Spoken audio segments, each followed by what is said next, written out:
Hello and welcome everyone to another Northbasics video. Today with the Bear Clan, where I'm just gonna go over the basic things about the Bear Clan, and I think I'm just gonna drop in and start. Yeah, so the Bear Clan, very solid clan in my thoughts.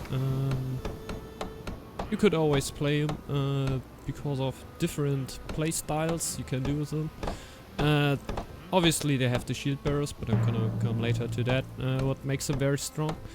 But not only that, they also have the armored bear. I'm just gonna start with, the most, how can I say it, uncommon stuff about the Bear Clan, because your food and wood penalties in the winter are reduced by 30%, so that will actually help you a lot by... Yeah, you don't need to have so much food stocked up in the winter, because it's actually... It's not the best to keep the villagers just working full hard on food in the winter, because that's not very efficient, but like, you can do it with bear. There's some possibility. It's not too bad with them.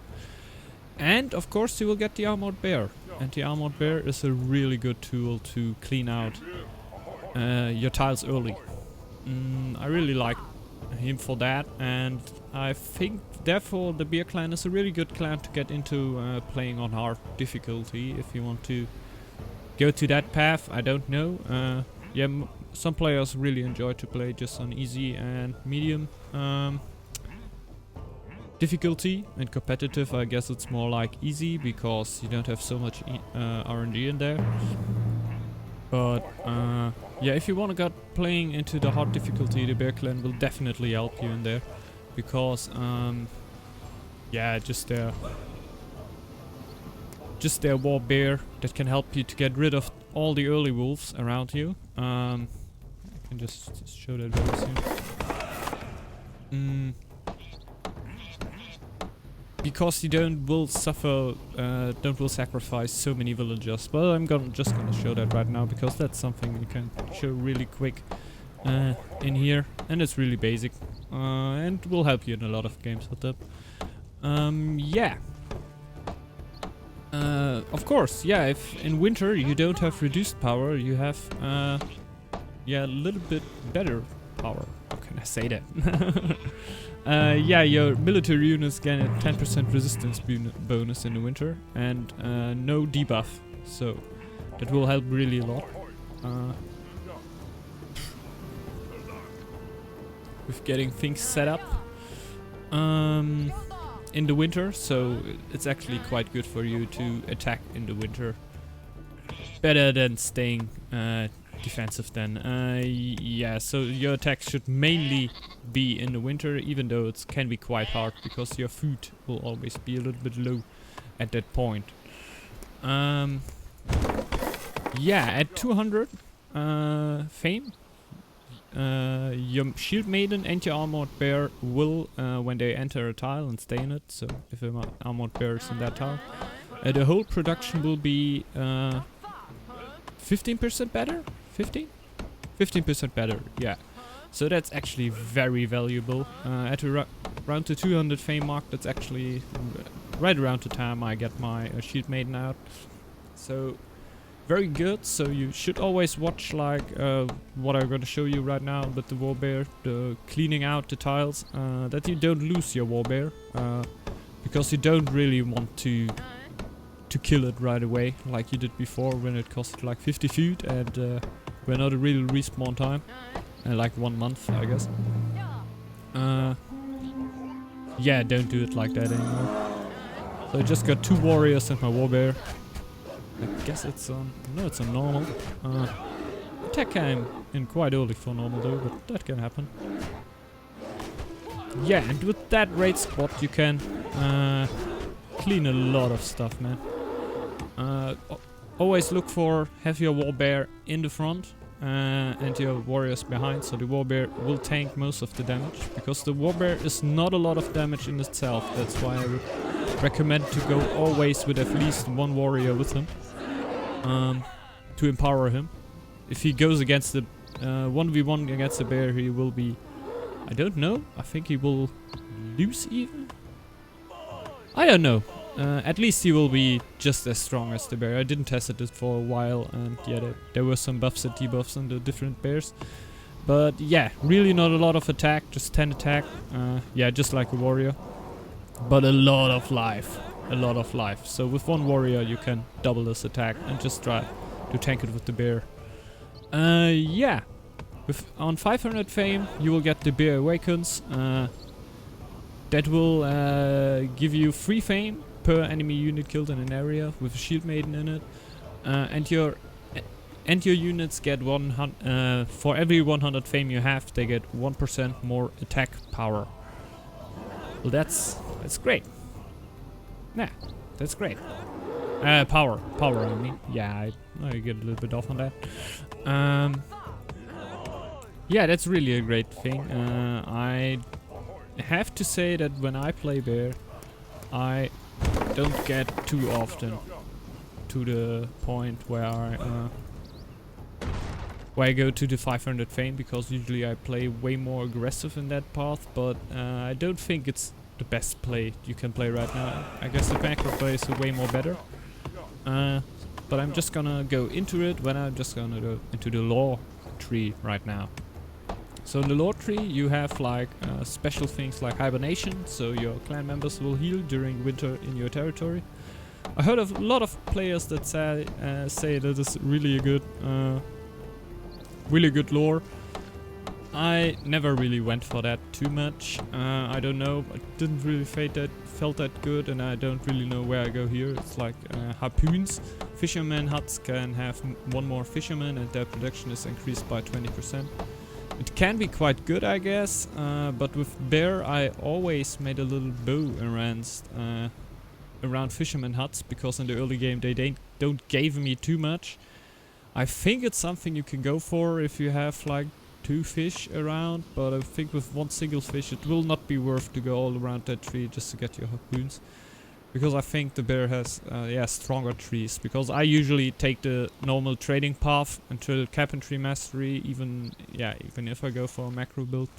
If I go for more aggro, I will earlier start to go for weaponsmith, protector of the land, shield mastery, but that's usually my normal path too. So I go like this maybe, and 1, 2, 3, 1, 2, 3, 4, or 1, 2, 3, 4, 5.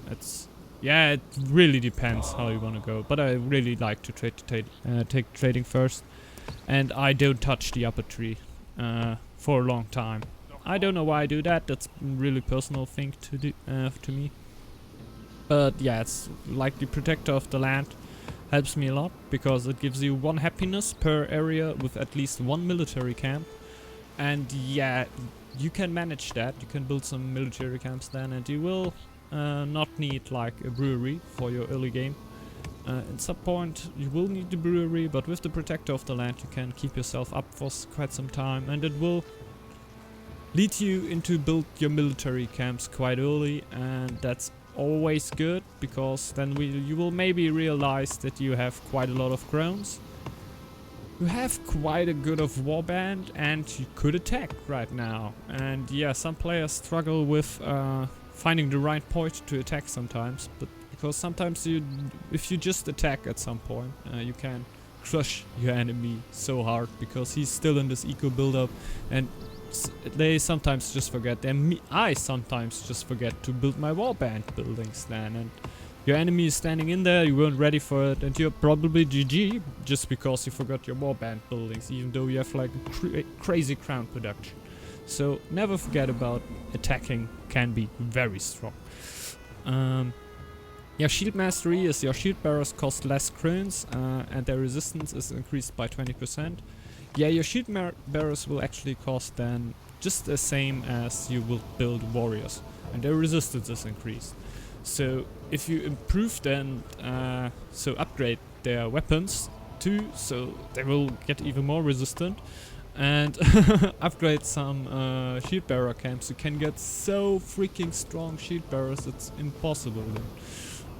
Even though they are not like the villager killing machine like warriors or upgraded axe throwers or something, even though I don't see too many players going for axe throwers anymore.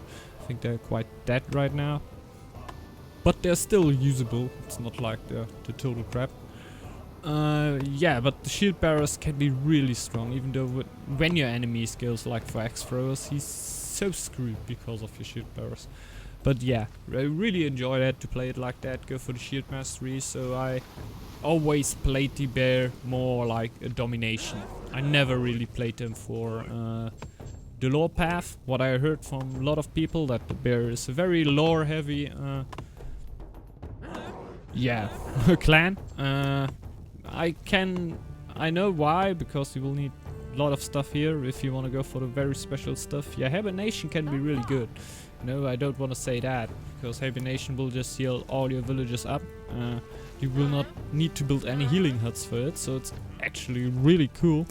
But going through all the tree will cost so much, but if you go for lore win, actually you're valuable.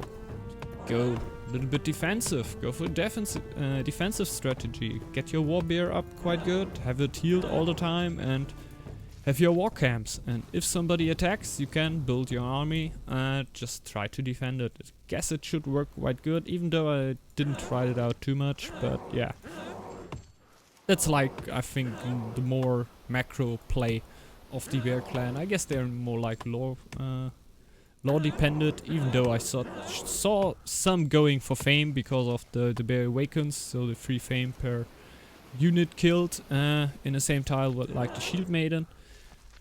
Yeah, but I don't think that's the most the most strong you can go for. I guess lore will be your best shot, even though lore is a little bit luck dependent, because it will always depend on how many circles of stone you have. You cannot just build so many lore stones of yourself. Yeah. So I hope I covered everything. No, wait, there's like winter festival. So during winter, food production is reduced by 30%. Food production loss is reduced by 30%, and happiness is increased by 2. That can be cool. I think that's also more like if you go for a lore game, because I never really went for it, because I mostly go for I just sold it, and then I go for maybe legendary heroes and stuff, so I get more power in my rush. Not really my rush, but in my attack then. Yeah, so going into Winter Festival were really my thing, but yeah, I think it's quite good if you go for the lore tree again, because you can have a lot of lores that are not yet too viable if you go slow on lore, and it will really be important what lores you pick, because picking the wrong lores then will basically kill you. Yeah, not basically kill you, but you will need to do the right stuff if you chosen your lore. You can't go for sailors and then just have one dock out for all the game. That won't really help you, you know. Yeah, much things you gotta think about that. But it can help you, like in the macro games that I didn't really went too much for. But if you go for a macro game, it will be maybe be very good for you. Do a nice lore game. But I think more and more the bear will just be an aggressive tool for your team to help to clean out tiles, to be early at enemies with a lot of shield bearers, and yeah, help the armies of your friends to get the enemy down. So more be like a helping tool always. But I think still a really cool clan. It's really much fun to play them. Clearing the tiles out is quite a fun too. In the 1v1s, you know, you won't have too much problems with wolves and dragons attacking you, because you can clear out a lot of that stuff. So I'm gonna end that video right here. Yeah, it got quite long again, but yeah, much of things to cover here. I hope you can sorry me for that. Yeah, have a great day everyone. If you liked this video, consider to just tune in for the next one, and yeah, bye bye. Have a great day. Ciao.